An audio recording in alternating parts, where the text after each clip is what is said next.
The winter of 1240 didn't just bring ice. It brought a death sentence. When my 6-year-old dragged 2 half-dead wolf pups through our door, I knew we were doomed. By sunrise, the Alpha King's army had my cabin surrounded. We weren't a rescue mission. We were the prey. The frost on the inside of the window panes was thick enough to scrape off with a thumbnail. Alice sat by the hearth, feeding the last of the dried peat into the meager flames. The fire didn't roar. It hissed, fighting a losing battle against the drafts whistling through the mud-chinked walls of the cabin. She was 30, but her bones felt 60.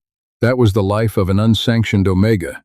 You didn't get the pack protections, the communal warmth, the safety of numbers. You got the scraps. You got the edge of the territory where the wind screamed off the jagged peaks of the Spine Mountains. You survived because you were too stubborn to freeze. The heavy oak door rattled. Alice grabbed the rusted iron poker resting against the stone chimney. She didn't ask who was there. Out here, you didn't ask. You just aimed for the head. The latch lifted. A small body threw its weight against the wood, forcing the door open against the snowdrift outside. Tobias. Elise dropped the poker, her heart slamming against her ribs. Her 6-year-old son stumbled into the room. He was a walking snowman, his oversized wool coat stiff with frozen sleet. He kicked the door shut behind him with a booted foot, leaning against it, panting. His lips were blue. "I told you not to go past the tree line," Alice snapped, crossing the dirt floor in 3 strides. She fell to her knees, tearing off his frozen mittens, rubbing his small icy hands between hers. "Are you out of your mind, Toby? The storm is breaking. You could have frozen. You could have." "Mama." Toby's voice was a cracked whisper. He didn't look at her. His wide, pale eyes were staring down at his own chest. Alice stopped rubbing his hands. She smelled it then. Under the sharp tang of ozone and pine needles, there was a heavy metallic scent. Blood, copper, and wet earth. Toby unbuttoned the top of his stiff coat. He reached a trembling hand inside his tunic. "I found them," he whispered, his teeth chattering so hard the words fractured. They were under the roots of the dead oak. The mother was gone, torn up. He pulled his hands out. Alice stopped breathing. He held 2 lumps of matted, blood-soaked fur, pups. They were impossibly small, no bigger than loaves of bread, their bodies rigid with the cold. But they weren't ordinary wolves. Even through the grime and dried blood, Alice could see the shimmer of their coats in the firelight. Moonlight silver. Pure, unbroken, metallic silver. Royal blood. The air in the cabin suddenly felt heavier. Elise stumbled back, her hands flying to her mouth. "Toby, no." "They were crying, Mama." Then they stopped crying. "They're so cold." Toby took a step forward, offering the 2 motionless bodies to her like a macabre sacrifice. "Drop them," Alice ordered. Her voice was flat. "Dead." Toby blinked, tears welling in his eyes and instantly freezing on his raw cheeks. "But they'll die." "If you don't drop them, we die," Alice shouted, the volume tearing at her throat. She knew what those pups were. Every outcast, every rogue, every Omega in a 100-mile radius knew the rumors. The Northern Pack had been entrenched in a bloody civil war for 6 months. The old king had been slaughtered in his bed. His mate had fled with the heirs, and now, the new king, a brutal, scarred warlord who took the throne by ripping the throat out of his own uncle, was hunting them down. Silver fur. The mark of the old bloodline. "Put them outside, Tobias. Now." Elise pointed a shaking finger at the door. "Leave them in the snow. The frost will take them in an hour. It's a mercy." Toby didn't move. He clutched the pups tighter against his chest, smearing their blood over his ragged tunic. He looked at her, and the cynical, hardened shell Alice had spent 6 years building cracked down the middle. She saw the jut of his chin, the desperate, fierce protection in his eyes. He was an Omega's son, raised in the dirt, but he had a heart too big for this brutal world. One of the pups twitched. A pathetic, reedy whine squeezed out of its throat. sounding more like a dying bird than a wolf. Alice closed her eyes. She cursed the gods. She cursed the snow. She cursed herself. "Bring them here," she hissed, turning back to the hearth. Toby let out a sob of relief and scrambled to the fire. Alice threw her only remaining woolen blanket onto the floor near the hearth. She grabbed a towel and knelt beside her son. "Give them to me. Gently. Go fetch the snow water bucket and put it over the fire. We need warm water, not hot. Hot will send them into shock." She took the first pup. It felt like holding a block of ice wrapped in wet wool. Its breathing was non-existent, just a shallow, erratic flutter against her palm. She began to vigorously rub the pup with the coarse towel, stimulating the blood flow. "Don't die," she muttered bitterly, her hands working furiously. "If you die in my house, the scent of royal death will stain the floorboards for a century. The new king will burn us alive, just for the stench." She swapped to the second pup, working the towel over its frozen limbs. Toby crouched beside her, feeding small twigs into the fire to build the heat. They worked in silence for an hour. The wind howled outside, a deafening roar that shook the heavy timbers of the roof. Slowly, agonizingly, the pups began to thaw. The first one let out a sharp yip, its legs cycling weakly in the air. The second one sneezed, a tiny puff of bloody mucus spraying onto Alice's wrist.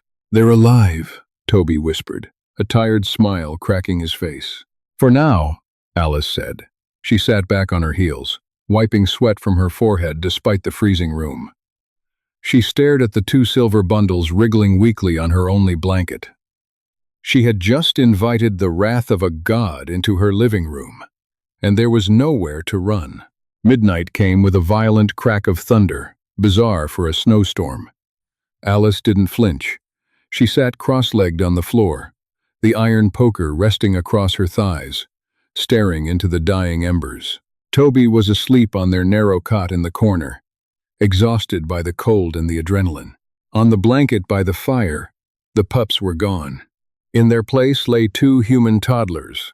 The shift had happened quietly around 10 o'clock. One moment they were silver wolves. The next, there was the sickening, wet sound of bones elongating and popping, joints snapping into new configurations. It was a violent process for an adult. For starving, hypothermic infants, it was a miracle it didn't kill them outright. Now, a boy and a girl lay curled together. They couldn't be older than 2. They had shock-white hair and pale, translucent skin. Even in human form, the scent of alpha lineage rolled off them in heavy, suffocating waves. It made Alice's instincts scream. Her inner wolf wanted to press her belly to the dirt and submit to toddlers. It made her sick to her stomach. She hated alphas. She hated the hierarchy. Alice traced a scar on her left forearm, a jagged, ugly thing. A parting gift from the alpha who had sired Toby. He hadn't wanted an omega mate. He hadn't wanted a weak son. He had left her bleeding in the mud of a logging road, laughing as he rode away. She had spent 6 years proving she didn't need the pack. She had built this cabin. She had learned to hunt, to trap, to fight. She had kept Toby alive through winters that killed grown men. And now, Toby had brought the very pinnacle of the system she despised, right into their sanctuary. The little boy whimpered in his sleep, his bare arm hanging off the edge of the blanket. Alice sighed. She stood up, her joints popping in the quiet room, and walked over to them. She gently tucked the boy's arm back under the wool. His skin was warm now. A fever. She went to the small wooden table and checked the bowl of broth she had left out. It was cold. She brought it to the fire, warming it slightly over the embers, then knelt beside the toddlers. "Wake up," she murmured, shaking the boy's shoulder. His eyes fluttered open. They were a piercing, unnatural gold. He stared at her, not with the confusion of a human child, but with the sharp, calculating assessment of a predator. "Drink," Alice said, holding the wooden spoon to his chapped lips. He didn't fight her. He swallowed the thin rabbit broth greedily. The girl woke a moment later, her eyes the same terrifying gold. She drank too, her tiny hands gripping Elise's wrist with surprising strength. When the bowl was empty, the boy looked at Alice. "Where is Mother?" His voice was a raspy whisper. Alice felt a hard lump form in her throat. She looked away, staring at the embers. Gone. The boy didn't cry. He just tightened his grip on his sister's hand. The bad wolves came, with fire. "I know," Alice said softly. "They are still looking." The boy's golden eyes bored into hers. "They will find us." "Not tonight," Alice lied. She stayed awake. She didn't dare close her eyes. The wind outside began to shift. The aggressive, chaotic howling of the blizzard started to die down, replaced by a low, steady wail. Then, around 3 in the morning, the natural sounds of the storm were pierced by something else. It was faint at first, a long, mournful note carried on the wind. Alice stiffened. She grabbed the poker. Then another howl joined the first, then a third, and a fourth. A chorus of death rolling over the mountain ridge, echoing through the frosted pines. It wasn't the chaotic singing of a hunt. It was an organized, methodical cadence. The sound of a military sweep. They were close. Too close. Alice rushed to the window, scraping the frost away with her nails. The moon was out, casting long blue shadows across the snowdrifts. The tree line was completely still, but she could feel it. The vibration in the earth. The subtle shift in air pressure. She turned back to the room. Toby was sitting up in bed, his eyes wide with terror. The royal twins were awake on the floor, their golden eyes glowing in the dim light. "Mama?" Toby whispered. "Get your boots on, Toby!" "Quietly," Alice said, her voice entirely devoid of panic. "Panic killed you faster than claws did." She moved to the floorboards beneath the small kitchen table. She dragged the heavy oak table aside and pulled up a loose plank. Beneath it was a root cellar, a hole in the freezing dirt, no larger than a coffin. She used it to hide salted meat from bears. "Get in," Alice ordered, pointing to the hole. "Mama, it's too small for all of us," Toby said, sliding off the bed. "I'm not getting in," Alice said. She grabbed the 2 toddlers, not caring if she was rough, and practically dropped them into the dark, freezing hole. They didn't make a sound. She turned to Toby. She dropped to her knees, grabbing his shoulders. "Listen to me. You get in there. You do not come out. You do not make a sound. Even if you hear me screaming, even if you smell blood, you stay in the dark until it is quiet for a full day. Do you understand me?" Toby was crying now, tears streaming silently down his face. "Mama, please, do you understand me, Tobias?" She shook him. Hard. He nodded jerkily. She kissed his forehead. A desperate, bruising kiss. "Get in." He scrambled into the hole, curling his body around the 2 royal children. Alice slid the floorboard back into place. She dragged the heavy oak table back over it. She threw a rug over the table legs. She stood up. The cabin was deadly quiet now. Outside, the howling had stopped. That was worse. When wolves went silent, it meant they had found their prey. Alice picked up the iron poker. She walked to the center of the room and stood facing the door. She breathed in deeply. Pine needles, wet earth, and the overwhelming, suffocating scent of pure, dominant alpha. The king was here. Dawn broke, not with warmth, but with a brittle, pale blue light that made the frost look like ground glass. The silence outside the cabin was absolute.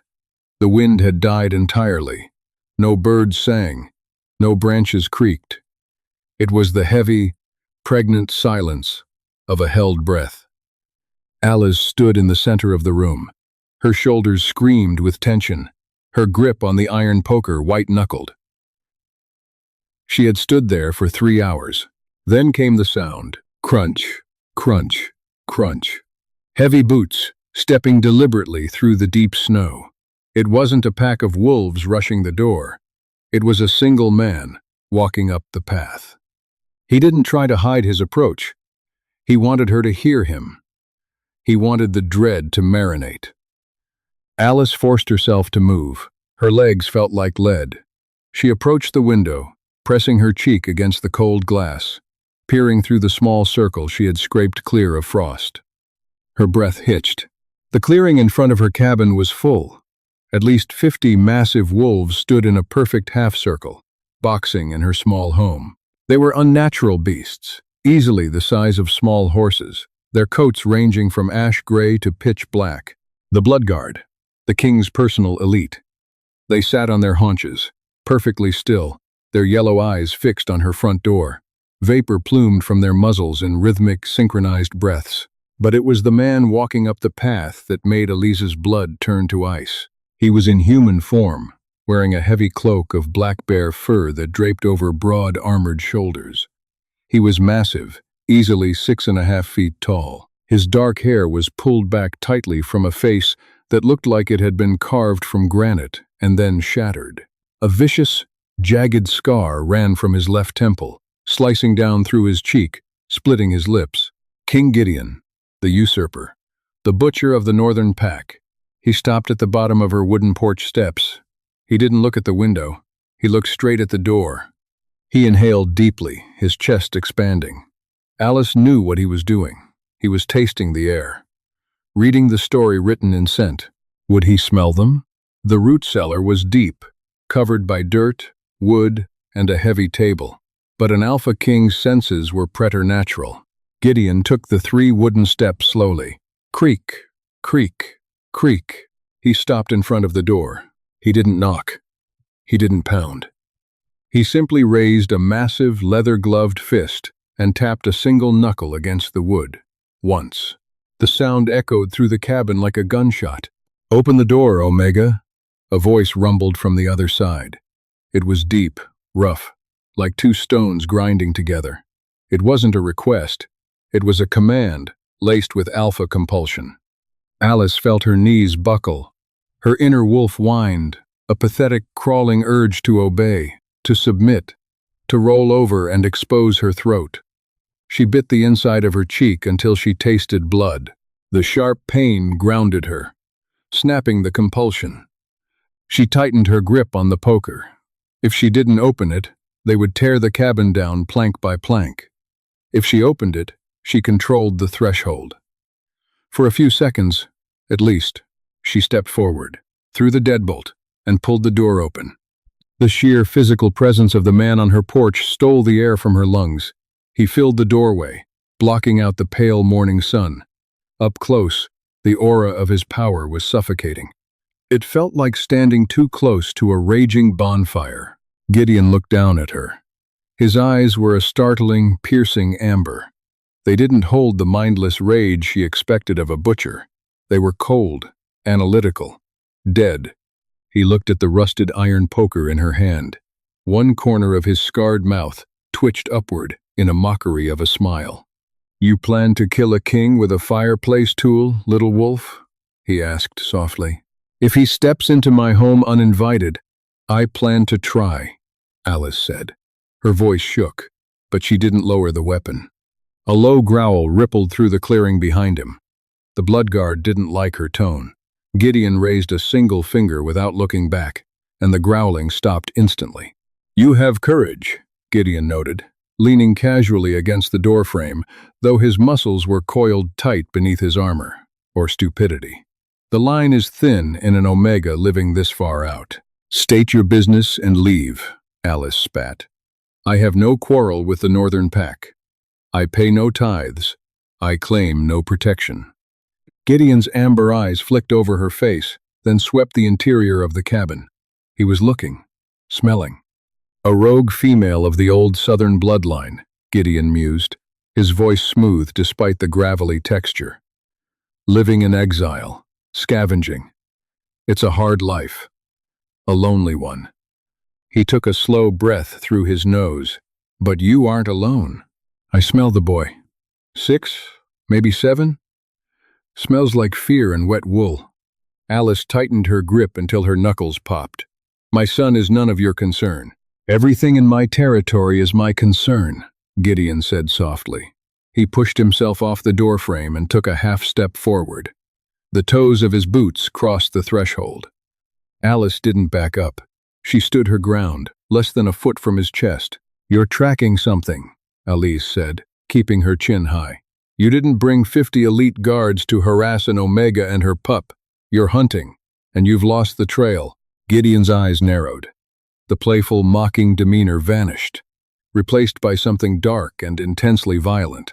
The temperature on the porch seemed to drop 10 degrees.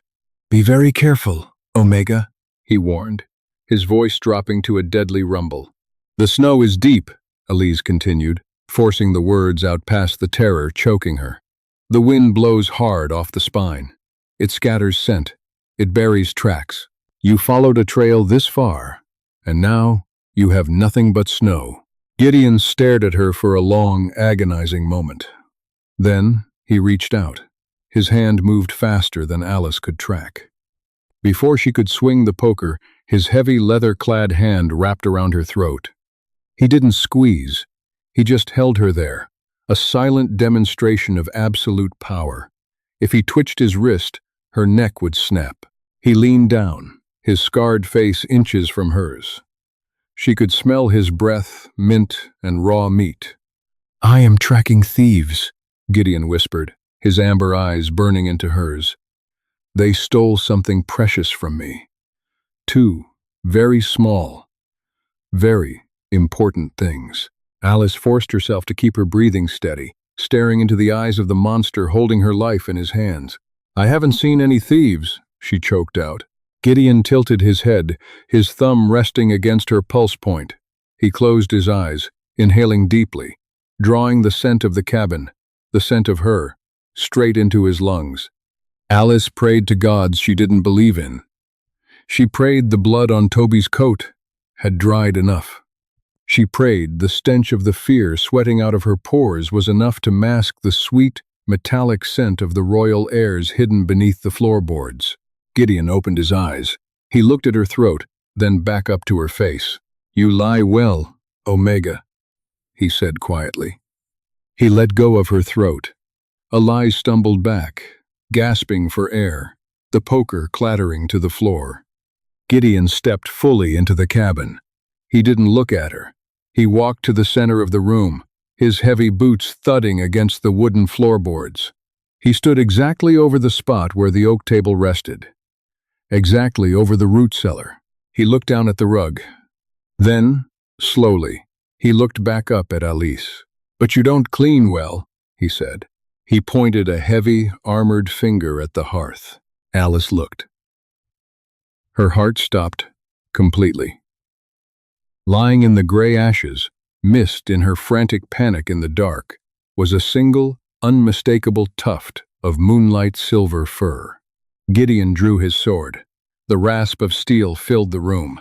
"Where are they?" the Alpha King commanded, the house shaking with the force of his voice. The rasp of Gideon's sword leaving its scabbard was the sound of a guillotine dropping. Elise didn't think. Instinct, raw and maternal, hijacked her nervous system. She didn't reach for the dropped poker. It was too far. Instead, she grabbed the heavy, cast-iron skillet resting on the edge of the hearth. She swung it with every ounce of strength she possessed. She didn't aim for the king's heavily armored chest or his head. She aimed for his knee, the one joint where the bear fur cloak and boiled leather offered the least protection. The iron connected with a dull, sickening crack. Gideon grunted, his massive frame buckling slightly, but he didn't fall. The man was built of iron and spite. 10. Before Alice could wind up for a second strike, his free hand shot out, catching her wrist in midair. His grip was a vice, crushing the bones together until her fingers went numb and the skillet clattered to the floorboards. He didn't hit her. He twisted her arm behind her back, spinning her around and slamming her chest against the heavy oak table.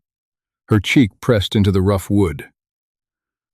"Enough," Gideon growled. He leaned his weight against her back, effectively pinning her without crushing her. "You want blood?" Alice screamed, her voice cracking, thrashing wildly against his hold. "Take mine! Take mine, you butcher! Leave my son! Leave the pups!" Gideon froze. The pressure on her back lessened a fraction. "Pups?" he repeated. His voice lost its terrifying edge, replaced by a sudden, jarring hoarseness. "They're infants!" Elise yelled, tears of absolute fury burning her eyes. "If you drag them out of there and kill them, you aren't a king. You're a coward." For 3 long seconds, the cabin was dead silent, save for Alice's ragged breathing. Then, Gideon let her go. He stepped back. Alice scrambled away from the table, putting her back to the hearth, her chest heaving. She expected him to raise his sword. She expected the killing blow. Instead, Gideon drove the tip of his broadsword into the floorboards. He left it standing there, vibrating slightly in the wood. He unbuckled the heavy clasp of his bearskin cloak and let it fall to the dirt floor. He raised both hands, palms open and empty. "Omega," he said, his voice stripped of the alpha compulsion. It was just a man's voice now, exhausted and desperate. "Look at my eyes." Alice blinked, clutching her bruised wrist. She looked. The amber was still there, but the predator was gone. The harsh lines of his scarred face were drawn tight with an agony she recognized. It was the same agony she saw in the mirror every time Toby got sick. "The rumors are a lie," Gideon said quietly. "My uncle murdered the king, my brother. He slaughtered him in his bed to take the northern crown. He would have killed the heirs next." Gideon took a slow step forward. He didn't look at Alice. He looked at the rug covering the table. "I ripped my uncle's throat out to stop him," Gideon continued, his voice trembling ever so slightly. "But by the time the fighting was done, the pups were gone, swept away in the chaos. I've been hunting for weeks, not to slaughter them, to bring them home." Alice stared at him. The cynical, hardened wall in her mind screamed at her not to believe him. Alphas lied. Alphas used. Alphas killed. But she looked at the man's hands. They were shaking. Gideon dropped to his knees. A king, kneeling on the dirt floor of an unsanctioned cabin. He placed his massive, scarred hands flat on the oak table. "Arthur!" Gideon called out. His voice broke completely. "Clara, it's Uncle Gid. It's safe." Underneath the floorboards, silence hung heavy. Alice held her breath. Then, a faint, muffled scrape. "Tobias," Elise said softly, her voice barely a whisper. "Open it." The rug shifted. Gideon shoved the heavy oak table aside as if it weighed nothing. He pulled the loose floorboard up and cast it away. From the dark, freezing dirt hole, a small, pale face peered up. Not a toddler. It was Toby. He had his small arms wrapped fiercely around the 2 silver-haired children, his jaw set in a hard, defiant line. "Are you the bad wolf?" Toby asked, his voice shaking but remarkably steady. Gideon let out a sound that was half laugh, half sob. He looked at Toby, then at the 2 toddlers tucked behind him. "No, little man," Gideon whispered. "I'm the one who kills the bad wolves." The boy, Arthur, peeked around Toby's shoulder. His golden eyes locked onto Gideon. "Gid?" the toddler rasped. "Yeah, pup. It's me." Arthur didn't hesitate. He scrambled out of the hole, pulling his sister with him. They didn't shift into wolves, they simply ran as toddlers, throwing themselves into Gideon's massive chest. The Alpha King wrapped his arms around them, burying his face in their shock-white hair. His broad shoulders shook silently. Alice watched the scene unfold. The tension draining from the room left her feeling hollow and dizzy. She walked over to the hole and reached down. Toby grabbed her hand, and she hauled him up, pulling him tightly against her stomach. Outside, the blood guard remained perfectly still, a silent ring of muscle and teeth. Inside, the king wept over his brother's children. Alice slowly slid down the wall until she hit the floor, pulling Toby into her lap. The iron poker and the skillet lay forgotten. They were going to live. 2 hours later, the cabin smelled of roasted venison and melting snow. Gideon had opened the door and issued 3 sharp commands to his guard. Within minutes, 2 massive wolves had returned with a freshly killed deer, while others deposited bundles of dry, seasoned firewood on the porch. The fire in the hearth now roared, chasing the brutal cold out of the corners of the room. The frost on the windows had completely melted, leaving streaks of water running down the dirty glass. Arthur and Clara were asleep on the cot, wrapped in Alice's blanket and one of Gideon's spare woolen cloaks. They had eaten until their bellies were round, their cheeks flushed with warmth. Toby sat cross-legged near the hearth, carefully feeding a piece of cooked venison to a massive, ash-gray wolf that had been allowed inside. The wolf, one of Gideon's elite guard, took the meat from the boy's fingers with surprising gentleness, its tail giving a single, lazy thump against the floorboards. Alice sat at the small kitchen table. She was bandaging her wrist, turning it gingerly. The bruise was already blooming into a dark, angry purple. A heavy wooden mug was set down in front of her. Steam curled from the surface. "Pine needle tea?" Gideon said, pulling out the chair opposite her. "Good for the shock." "I'm not in shock," Alice muttered. Though her hands were still trembling slightly, she picked up the mug. It was scalding, but the heat felt good. Gideon sat. He didn't wear his armor anymore. He was clad in a simple black tunic that stretched tight across his chest, the fabric pulling over the thick ridges of old scars. Without the imposing bear cloak and the drawn steel, he looked entirely different, exhausted, older. "Your son is brave," Gideon noted, watching Toby interact with the bloodguard. "Braver than most grown men in my army." He stared down 50 wolves and didn't make a sound. "He had to learn early," Alice said, her tone defensive. "Fear gets you killed out here." Gideon's amber eyes shifted to her. They studied her face, taking in the harsh lines of her jaw, the dark circles under her eyes, the jagged scar on her forearm. "Who gave you that?" he asked, nodding toward her arm. Alice pulled her sleeve down quickly.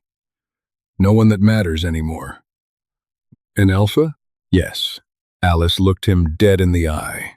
"One who thought Omegas were born to be used and discarded. One who didn't want a son." Gideon didn't flinch at the venom in her voice. He leaned back in his chair. He was a fool and a weakling. A true alpha doesn't discard strength, and you, Alice, are the strongest woman I have ever met. Alice paused, the mug halfway to her lips. No one had ever called her strong. They called her stubborn. They called her crazy for living on the spine, but never strong. "You stood between a king and his prey with a kitchen pan," Gideon said, a faint, genuine smile touching his scarred lips. "You hid royal blood under your floorboards, knowing it meant a death sentence. You kept them alive when the winter should have taken them. They were children," Alice said, looking down at the table.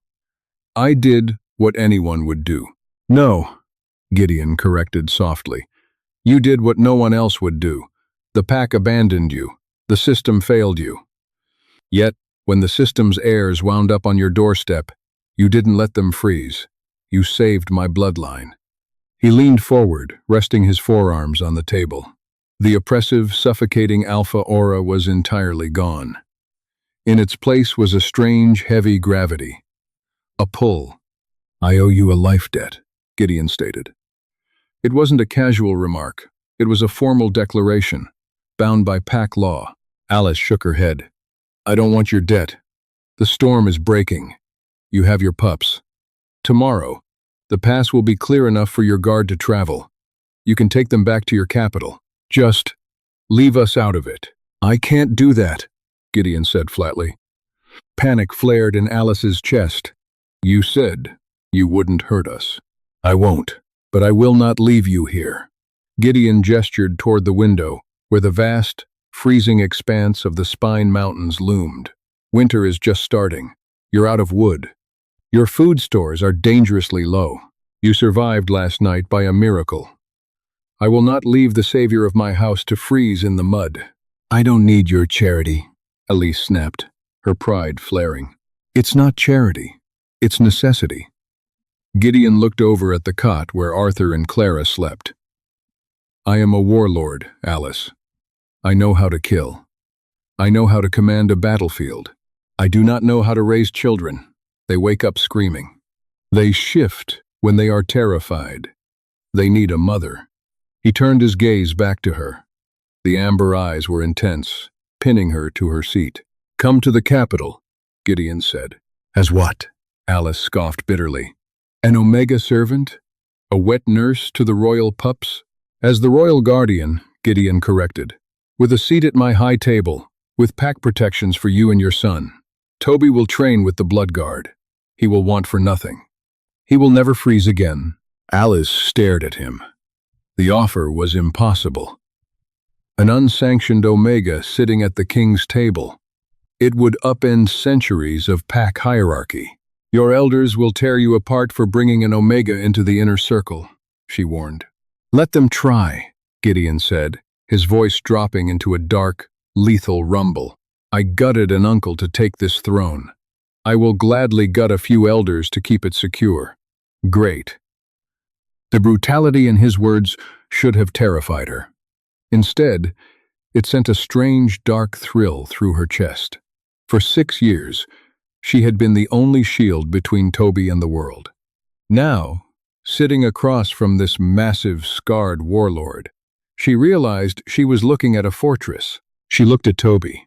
He was laughing, silently, burying his face in the thick fur of the Bloodguard wolf. He looked like a child for the first time in his life. Alice looked back at the king. If I go, Alice said, her voice dropping, matching his intensity, I bow to no one. Not to the elders, not to your generals. And if you ever try to cage me, or if you ever raise a hand to my son, I will burn your castle to the ground while you sleep. Gideon didn't look angry. The corners of his eyes crinkled. It was a look of profound, unwavering respect. Alice, the king said softly, reaching across the table to gently touch the unbruised skin of her hand. I would expect nothing less. The fire crackled in the hearth, throwing warm light across the cabin. Outside, the freezing wind began to howl again, battering the mountain peaks. But inside, for the first time in 6 years, the cold didn't matter. The winter hadn't brought a death sentence after all. It had brought a pack. If this gritty tale of survival, unlikely bonds, and fierce maternal instinct kept you on the edge of your seat, don't leave just yet. Hit the like button to support more dark fantasy stories like this. Share it with fellow fans of grounded, intense werewolf drama, and make sure to subscribe to our channel so you never miss the next chapter. Drop a comment below. Would you have opened the door for King Gideon? See you in the next video.